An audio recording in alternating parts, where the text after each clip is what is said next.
I know this movie is several years old already, but I recently downloaded a lot of my older TikTok videos, much like a lot of other people did before the app was banned.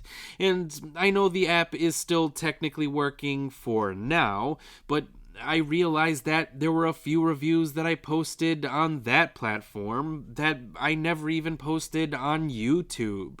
And I'd like to share those videos here now because I do like having a catalog of the things that I have reviewed, which may sound weird to some people, but I do sometimes go back to listen to my old thoughts. So here are my unaltered thoughts on Black Panther Wakanda Forever as they were originally presented back in 2022. Like it or not, Marvel's Black Panther was a huge success. It was loved by audiences, it grossed over $1 billion at the worldwide box office, and it was even nominated for Best Picture at the Academy Awards. Simply put, the movie was a cultural phenomenon. And then Chadwick Boseman suddenly and tragically passed away. So, for the sequel, Ryan Coogler had the unenviable task of following up his smash hit without his lead star.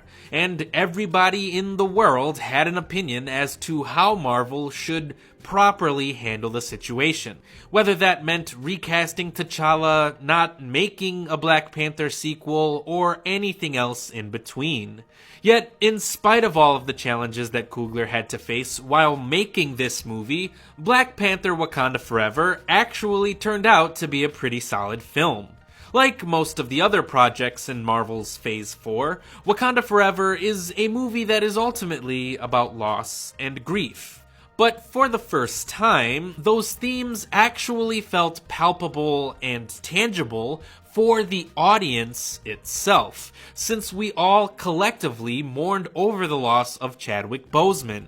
So I think it was wise for Coogler to make this movie in honor of Boseman's legacy, because it allows the audience to experience some sense of closure and catharsis. And I'm sure that that was true for anyone who was involved with making this film as well. Because the cast and crew members of Black Panther didn't only lose a co-star, they lost a mentor, a leader, a member of the family, and a friend, which is a completely different set of circumstances compared to the recasting of Thunderbolt Ross. So anyone who thinks that Marvel should have recasted T'Challa simply because they also recasted Thunderbolt Ross after William Hurt's passing clearly isn't thinking about how Boseman's death affected the real people that make up the Black Panther crew, let alone what Boseman's depiction of the character meant to plenty of people around the world.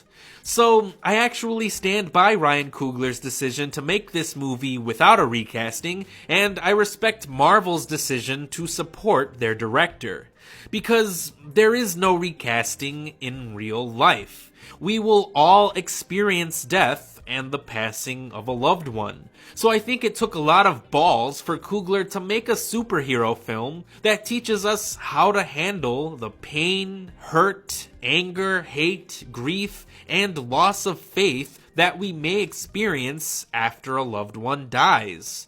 But with all of that pretext out of the way, I will still admit that this movie was definitely lacking the star power that Boseman's presence provided.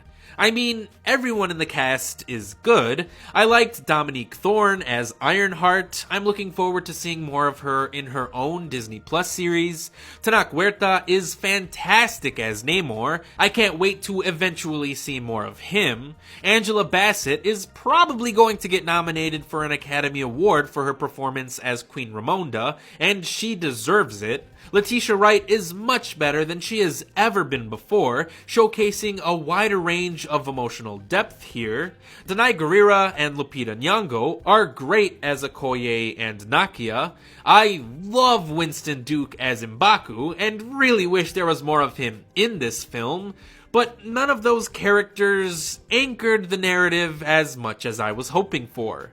Shuri is technically the main character here, and while I did like her character development in this film, especially since it does mirror the same arc that her brother had in Civil War, she just doesn't have the same kind of presence as someone like T'Challa, and that's because of Chadwick Boseman's star power.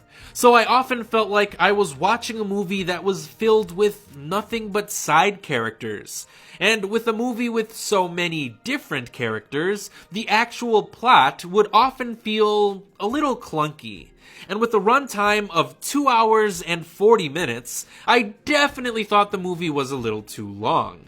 I can think of at least one subplot that could have been cut out entirely in order to pick up the pacing, reduce the running time, and make the plot feel a little less clunky.